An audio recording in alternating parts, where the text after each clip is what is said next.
Always be prepared for the difficult question. Hi, I'm here with Gavin Warren, Northamptonshire County Cricket Club Chairman. Gavin, how are you doing? Yeah, well, thanks, Callum, and good to Great, see you. great to have you. Great to have you with us today. So Gavin, just obviously you hold a very high position in our first class cricket structure, but I think it's important that viewers realise that first and foremost you're a volunteer. You're a senior administrator of the game. But before we get onto that, tell us a little bit about growing up and cricket for you. Yeah, I guess cricket's always been part of my life, Callum. I was lucky to be at the Lord's final. Dad got a couple of tickets, and we won that day. And Lammy was man of the match. I think I was about 11, long time ago. But cricket's always been part of my DNA. Not really a great player. I sort of played as a junior, and I probably only started playing when I was at school, probably in about the third or fourth year of school. So in old money or new money, or call it what you like, probably 14, 15.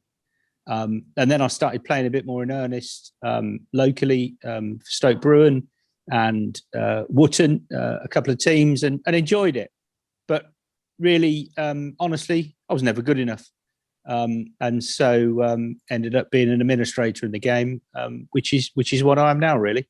No, great. Thank you, Gavin. And so just moving on to that then, how did you sort of become interested in administration? How did you get yourself involved and come to hold the positions you hold today?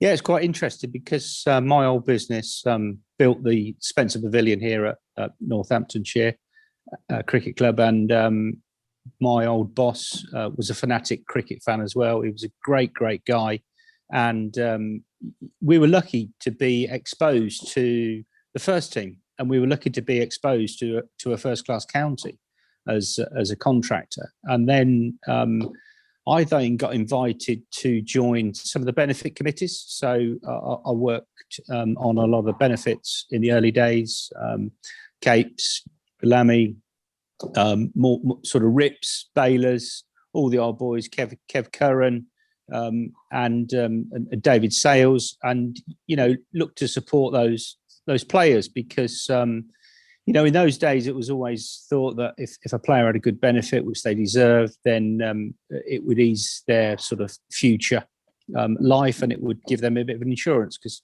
historically cricketers have not always been paid a lot. Obviously things are a little bit different now with IPL, 100, one-day format, England contracts. But it was lucky because, and it was a real privilege actually to work on those benefits, because you got exposed to some high-profile people and high-profile events.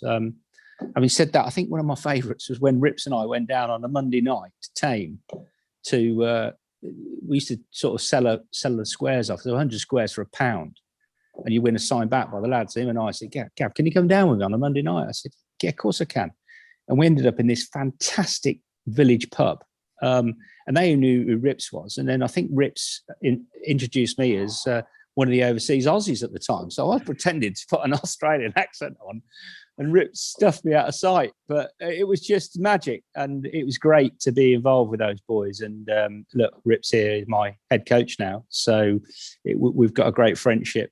And then I guess the formal sort of side of it, I got asked to join the board, and I think it's really Lynn Wilson, past chairman and president and huge benefactor for Northampton cricket. Massive influence on my decision, because such a great man for cricket. But Lynn said, look, I think it's about time you got involved on the committee. And he asked Godfrey Hammond and Mike Stanton and I at the time. And crikey, I thought, I'm too young for that. And he said, no. I said, look, I've just got a 1-year-old and a 3-year-old, and just young family, and we're quite a family orientated sort of people. So I would like them, if possible, to join me in the committee room as well. And and unfortunately at the time the committee said no. And I said, well, look, when things change, let me know, and I'd be keen to get involved and support the club. And I think about 35 seconds later, the phone went and said, no, we've changed the mind on the children. They can come in the boardroom. That's a big ethos of mine. I'm in it for everybody, and it's important. Everybody is involved in the club, is made to feel welcome. So Hey, and then what happened? Developed through the board, and Martin Lawrence at the time said he'd like me to become his vice chairman. I thought, crikey, what on earth? You know, I've only been on the committee and club for a little while, and so it was a bit of a shock in some ways. And then sadly, Martini passed away, a lovely man. And then I stepped up to be chairman, youngest on the circuit by far. And I think probably still am in some ways, albeit the third longest serving, which is quite ironic as well. So good fun, Callum, but an absolute privilege to be chairman of Northants Cricket. But in all honesty, I'm no different to the chairman of Cookno, Hardingstone, Findon, Horton, Stoke Bruin, wherever. I'm no different. I'm just privileged to be in the role I'm in. But we're no different. We all need members. We all need players. We all need sponsors. So my problems are just a bit bigger. That's all. No, and thank you so much for sharing your journey with us there, Gav. It's quite amazing sometimes how these positions open up. And, you know, I know that, you know, you may be still one of the youngest, but you've certainly done the miles. So, you know, yeah, I know. So Gav, obviously our topic today is administration, and you're clearly very well founded in your knowledge of this aspect of cricket. Could you just briefly describe the importance of administration in your views for cricket? Yeah, I think the key thing with any administrative role, Callum, is transparency.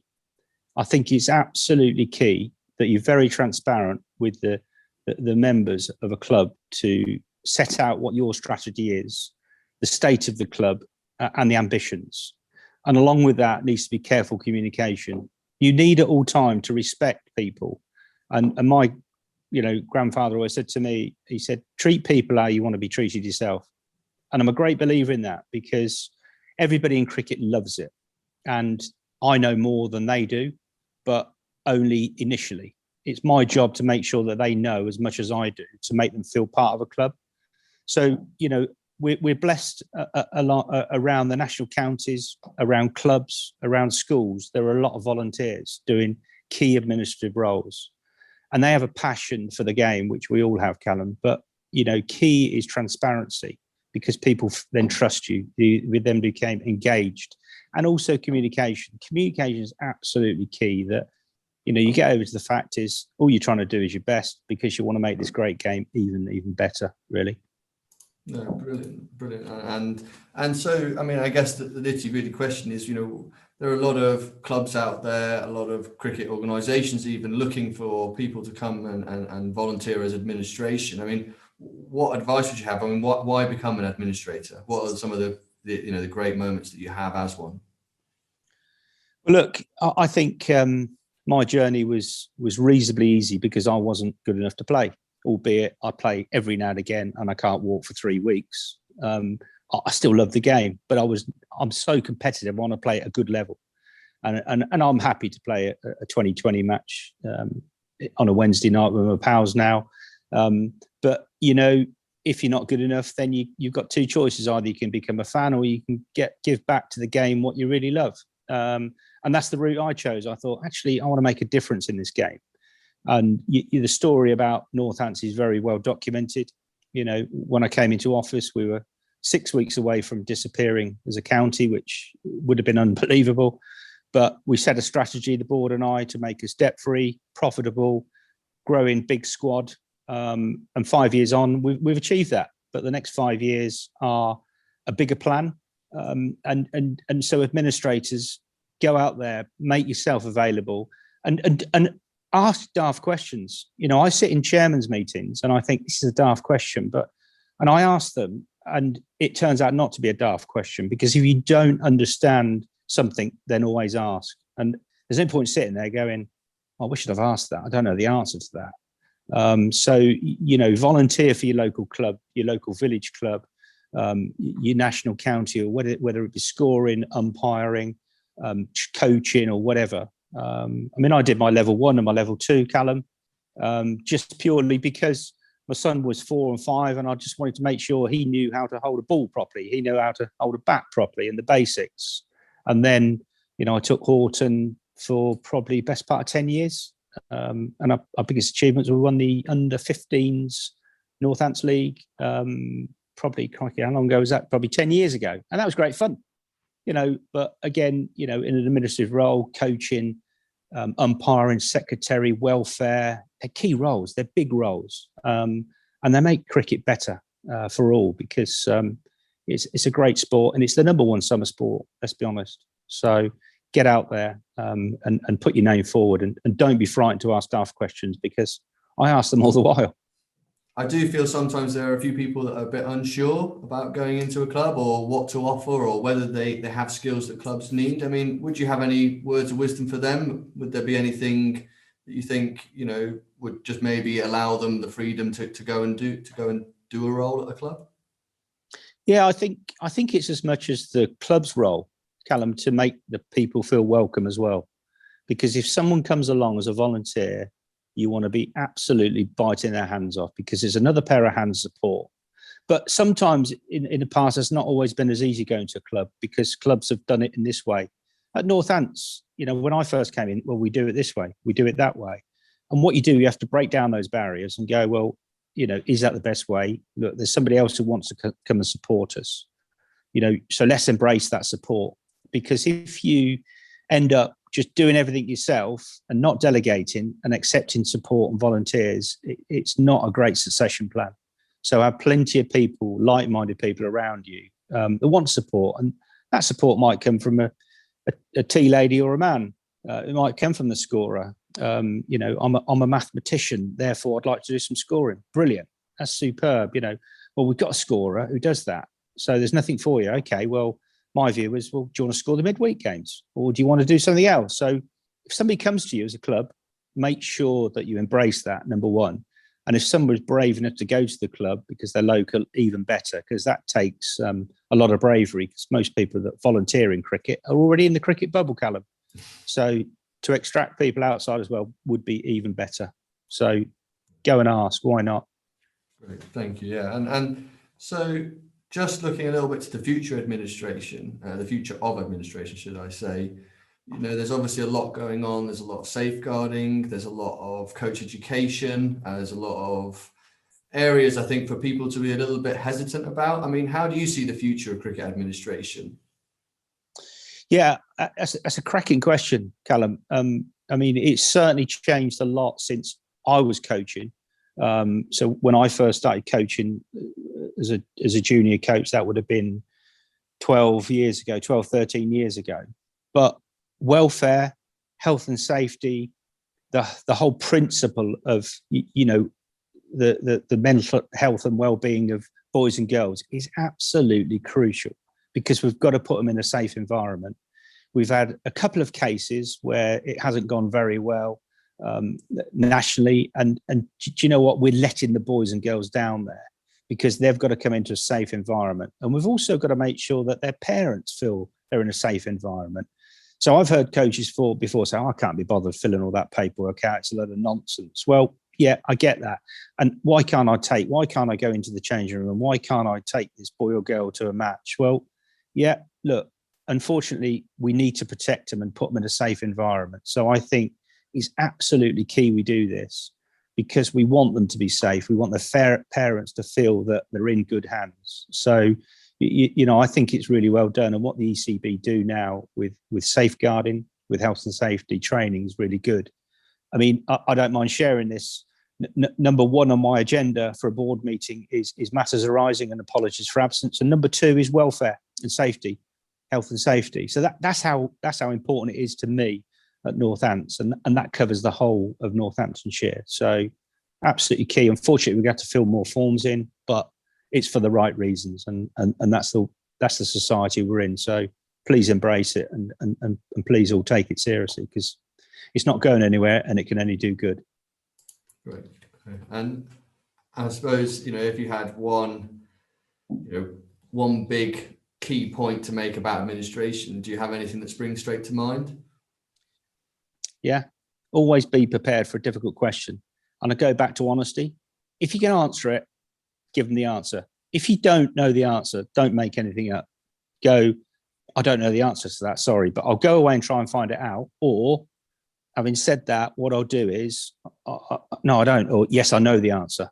And also be prepared for a question that could come really left field. And I'll give you an example. So at a time of financial critical state of the club, I'd called 2 EGMs. I'd talked about taking the club to a shareholders ownership model as part of the financial strategy. And we'd just come off the back of a 2016 victory, T20. We were champions in 2016 for the second time in 3 years. The club was on in the best financial strength it had ever been. We were on the way up, and everything was looking really good. And I addressed the AGM, and I thought, this is it. This is the most comfortable AGM I'm going to have, because we've won the T20, we've made a profit, everything's going well. And I thought everybody's happy. And I addressed the audience and asked for any questions, and a hand went up. Said, Chairman, we do have a problem. Oh, right, okay. There's a leak. There's a leaking tap in the ladies' toilet. Could you tell me what you're going to do about it, please, sir? And then you think, crikey, okay, fine. But what I learned from that, Callum, was everybody's problem is relevant, and everybody's problem is on a different scale. So always be prepared for it. As an administrator, always be prepared for that question you're going to get, whether it's the club 6 weeks away from disappearing, or whether it's a leaking tap in the toilets. Remember, anything can happen, honestly. But hey, do your best. Always do your best. Great. Well, I think that's a great place to end our topic of today. But before I let you go, Gav, I've got a couple of quick fire questions for you, just for our viewers to get to know you a bit better. So your favourite ground? Bit stereotypical, I suppose. And as a fellow MCC member, Callum, the same as you, Lords has to be a special place in my heart. It was the first cricket match I'd ever been to. Northampton won the final. I shared the World Cup final with my son and my dad in 2019, when that marvellous day against New Zealand, a day we'll never ever see before. We went to the party afterwards. What a day, what a ground. And that would have to be top of my list. But probably 2 other grounds that I'm really quite fond of is Cape Town. I love Newlands. My son toured there with the prep school, and parents went as well. We didn't see the kids much because parents had their own things to do. But that was magic. That was a magic ground, and it reminds me every time I look out when I'm sitting on my lawn of the view I've got at Newlands. Absolutely superb. And a bit of a curveball, but I had a great time at the Kesselton Oval at Barbados. That is a wonderful ground and wonderful people there. And I don't mind saying that is when I got introduced to Jason Holder, and that started the relationship with Northampton. So it was a good place to be, and they're lovely, lovely people, and it's a lovely ground. And honestly, it was just nice to relax at a ground as well. And so sorry, there's 3, but that's the rationale between all 3, really, Cal. That's fine. We'll let you off. I mean, I had a couple on already. Most people have given 3 to 5 answers for most of my quick fire questions, which I've now started to call my not so quick fire questions. Second one for you, Gav. Favorite player?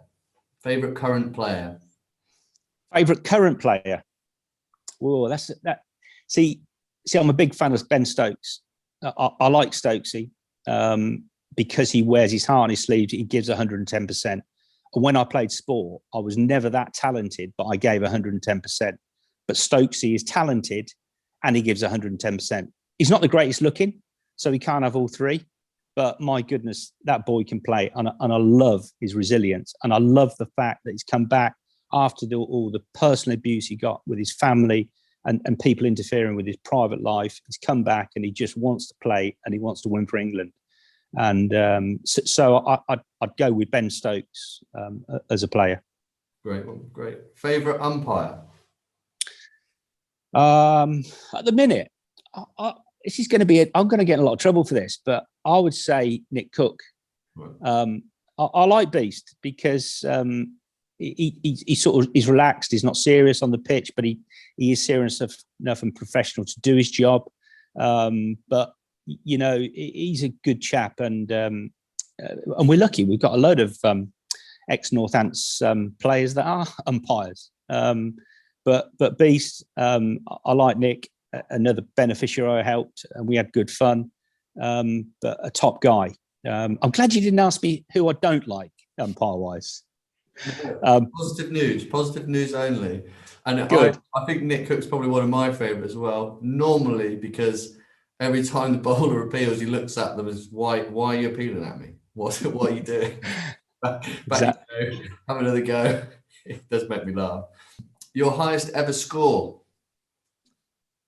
In cricket. So I think it might have been, sorry about the staff. I think it might have been something like 42 not out in a T20, playing for the Hartwell Boys Brigade against Stoke Bruin. And it's a bloody magic game, Callum, because I think we were chasing something like 140 and we were about 5 down. I remember we needed 6 off 2 balls and somehow I got on one knee, swept it for 6 over the road at Stoke Bruin into the Cowfield. And it was brilliant because we'd won the game against Stoke Bruin. Nobody had expected us to win. And then somebody had to go and get the bloody ball. And it was full of cows and they were all frightened. But hey ho, yeah. So about 42, no 50s. And I was mainly a bowler, you see, fast but erratic bowler.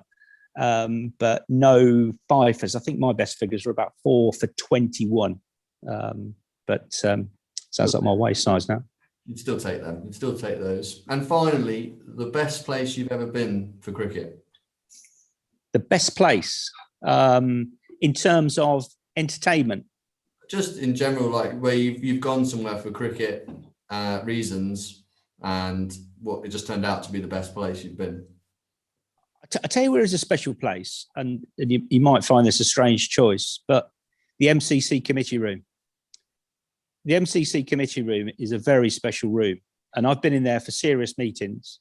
As you know, I'm on the 100 board, and that was our first meeting as a board where we met, and it was quite ironic. We're at the MCC talking about the 100, and I've also been entertained in there by MCC. And it's such a historic room. It is a wonderful place. It is a wonderful place. I've seen formalities in there and I've seen sort of happiness when we won test matches. But it's a small room, but it's actually quite a special cricket room. In terms of grounds, Lord's again is a wonderful place. It's got, the Lord's hum, as we call it. It's beautiful. But I'm blessed, Callum, really, because I've been to some lovely places. Yeah. And that would include local clubs as well. I've made my debut at a ground recently, Southall Park in Bedfordshire, that's owned by the Whitbread family. I've never been there before, but what a wonderful place. The schools, Bedford School, Stowe School, I've been lucky. So to pin it down to a venue would be difficult, but to pin it down to a room would probably be the MCC committee room. Special place. Like that. And so, Gav, our last question that we finish all our specials with for you is basically what is the most important value of cricket for you? If you had to name one thing. Yeah, sport. I think cricket and sport, Callum's a great leveler. It doesn't matter who you are when you're on the pitch. You're looking at your teammates and you're relying on each other. And you could be playing with the Prime Minister, you can play with anybody. But as a sport, you'll rely on everybody. It's a great leveler. And I think what cricket also does, it gives you introduces you to a huge amount of contacts and a huge amount of good people. And they're friends for life, Callum. When you go on that cricket pitch, they're friends for life. I still see people now that I used to play with years ago and we're still mates. Or if you bump into them at the cricket or everything. So that's why I'm lucky. I've always been involved with sport, Callum, and I would always encourage people to get involved with sport because it gives you so much happiness. You meet so many good people, and I think it's just a great platform, really. And more important, these COVID times, Callum, that great to see people playing again, especially boys and girls, because of the physical health and mental well-being of them, and adults as well, because. Everybody keeps saying to me, have you seen so-and-so, so-and-so? I said, I haven't seen anybody for 2 years, really. and so I think sport now, everything's opening up, and sport, we're able to go to games. I think it's brilliant, and I'd always encourage that. So, long that may continue. Yeah. Well, thank you so much for your time, Gav, and for fitting us in. It's been brilliant speaking with you, and you take care. My pleasure, Callum. Thanks very much, and good luck to you this season, and good luck with the show, buddy. Thank you.